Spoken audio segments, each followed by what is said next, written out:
Hey, Shalom. This is Following Yeshua. Welcome again to the Rock.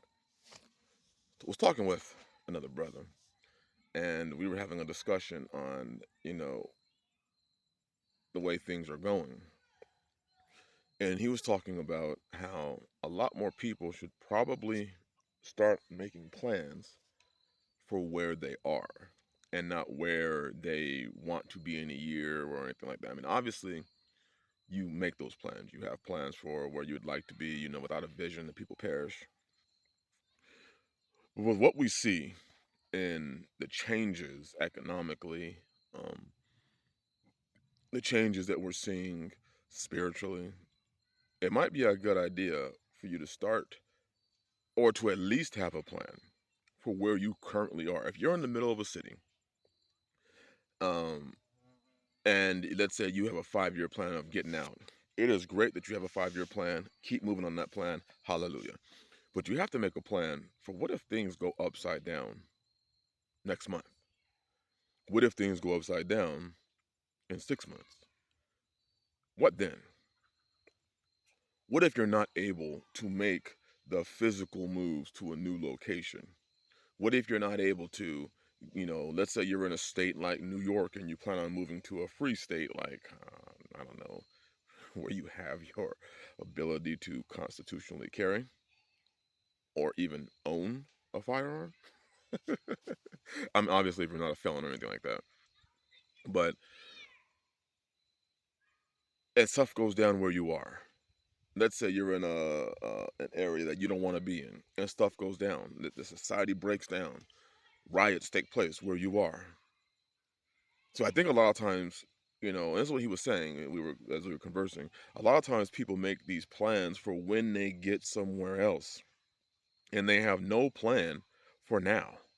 If things go down where you are, if things happen in the major cities get bombarded with looting, where are you going to go? Do you even have a place today that you can go to? Or is it you're going to close the door and lock yourself in? And if that's the case, do you have the things that you need in your home where you wouldn't have to go out and venture out into the world? I'm not talking about a Mad Max scenario. I'm just talking about your where you have within your area a civil situation, a situation within this country. Not where, hold on. Not where you're seeing zombies walk down the street. We're not talking about the Walking Dead type situation. We're just talking about a situation that could affect, civil unrest. It's interesting. You go onto the internet and you're seeing over food stamps, you're seeing, women talk about the purge. Sorry. Um, so you have this one of our goats got out. So you have these people talking about a purge atmosphere. Oh, it's going to be a purge, and y'all seen the purge, as if they're ready for this sort of thing. So it's being talked about, and let's say the assumption is that the December benefits will be there for EBT, and if they're not, then what? What if it extends to January? What if it's in the middle of winter? Usually these things take place in summer, but what if it extends into winter? This is why it's important to not just have the idea and the preparations and the plan for what you're going to do when you get to your safe haven, your safe location, when you get to your homestead, when you get to, no, what are you going to do now? I mean, I make those same plans. It's not just because you're on the homestead. No, I have certain things that I have planned for next year and the year after that and the year after that, things I want to get accomplished, goals I want to meet, things I want to get built. And what if I don't have those things?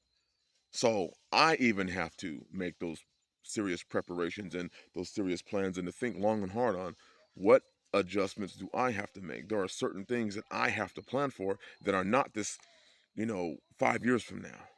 And again, I'm not saying don't make those plans, don't save up that money, but even the whole go that way, even the whole money situation, go around that way, this way, that way, bud.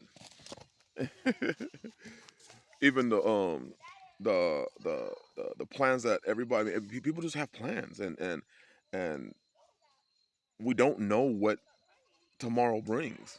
And you can make those long-term plans and you can really believe in them, but there's no saying that that won't come again with the dollars being evaporated right now. I mean, literally, it seems like daily the value loses value every single day, which makes it difficult because, yeah, people are saving money, but, and I'm not a financial advisor, but every dollar you save actually becomes less valuable tomorrow.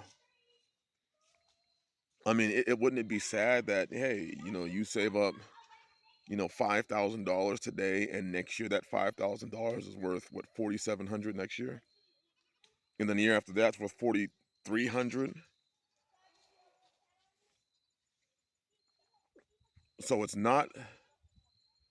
uh, it's not just the idea of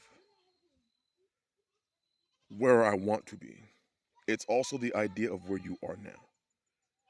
And you see this thing take place. You see this planning take place with people, and people don't take in consideration, where are you right now? Let's just say you things don't line up and you're not able to get to where you want to be. And that could be in any facet of life. Are you ready to handle things now where you are?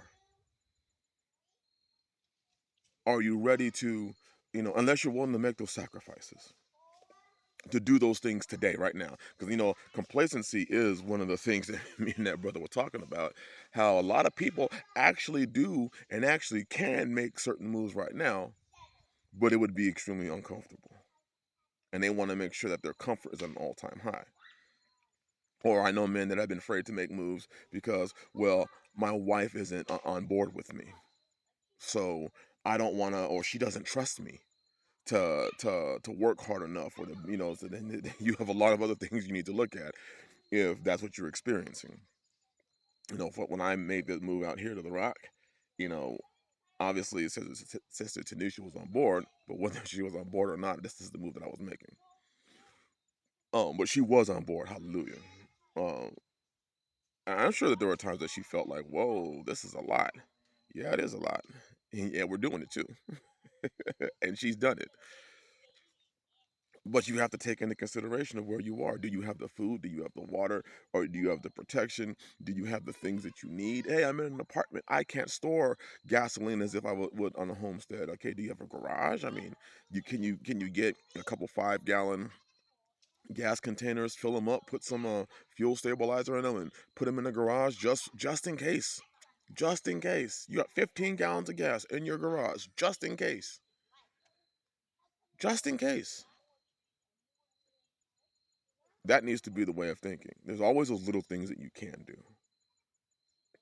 where you are. You in that same garage, you can put back, 40, 50 gallons of water. You can put back, even if it's, food that you may not, you can go to the store. You can go to the store and get some feed corn and grind that mess up and make some cornbread.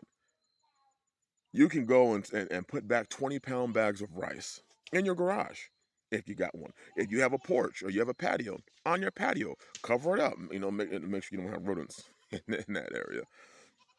But it can't always be a once I get there, then I'll work on my food storage. Once I get there, then I'll have my water. Because there's no saying you're ever going to get there.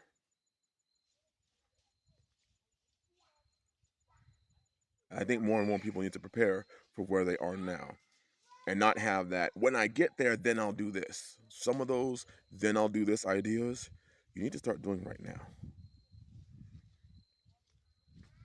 Just in case you don't have the time that you think you do, which seems to be the problem that a lot of people have experienced, is that we don't have the time that we thought we did. And before we know it, the time is here and it's now, and we thought we had more time. Something to just put into our minds that we can think about, that we can talk to our family about, and make plans accordingly. Bless you all. I hope you have a blessed day of preparation. And for those that do keep the Shabbat, I hope you have a blessed Shabbat. Shalom.